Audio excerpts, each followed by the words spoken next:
In 1971, I helped found an environmental group in the basement of a Unitarian church in Vancouver, Canada. 15 years later, it had grown into an international powerhouse. We were making headlines every month. I was famous, and then I walked out the door. The mission, once noble, had become corrupted. Political agendas and fear-mongering trumped science and truth. Here's how it happened. When I was studying for my PhD in ecology at the University of British Columbia, I joined a small activist group called the Don't Make a Wave Committee. It was the height of the Cold War. The Vietnam War was raging. I became radicalized by these realities and by the emerging consciousness of the environment. The mission of the Don't Make a Wave Committee was to launch an ocean-going campaign against U.S. hydrogen bomb testing in Alaska, a symbol of our opposition to nuclear war. As one of our early meetings was breaking up, someone said, "Peace." A reply came, "Why don't we make it a Greenpeace?" And a new movement was born. Green was for the environment, and peace was for the people. We named our boat the Greenpeace, and I joined the 12-person crew for a voyage of protest. We didn't stop that H-bomb test, but it was the last hydrogen bomb the United States ever detonated. We had won a major victory. In 1975, Greenpeace took a sharp turn away from our anti-nuclear efforts and set out to save the whales, sailing the high seas to confront Russian and Japanese whalers. The footage we shot, young protesters positioned between harpoons and fleeing whales, was shown on TV around the world. Public donations poured in. By the early 1980s, we were campaigning against toxic waste, air pollution, trophy hunting, and the live capture of orca whales.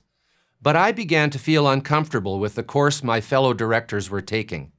I found myself the only one of 6 international directors with a formal science background. We were now tackling subjects that involved complex issues of toxicology, chemistry, and human health. You don't need a PhD in marine biology to know it's a good thing to save whales from extinction. But when you're analyzing which chemicals to ban, you need to know some science. And the first lesson of ecology is that we are all interconnected. Humans are part of nature, not separate from it. Many other species, disease agents and their carriers, for example, are our enemies, and we have the moral obligation to protect human beings from these enemies. Biodiversity is not always our friend. I had noticed something else. As we grew into an international organization with over 100 million a year coming in, a big change in attitude had occurred. The peace in Greenpeace had faded away. Only the green part seemed to matter now.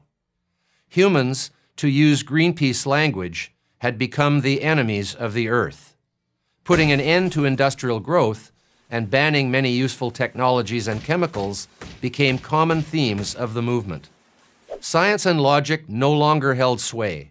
Sensationalism, misinformation, and fear were what we used to promote our campaigns.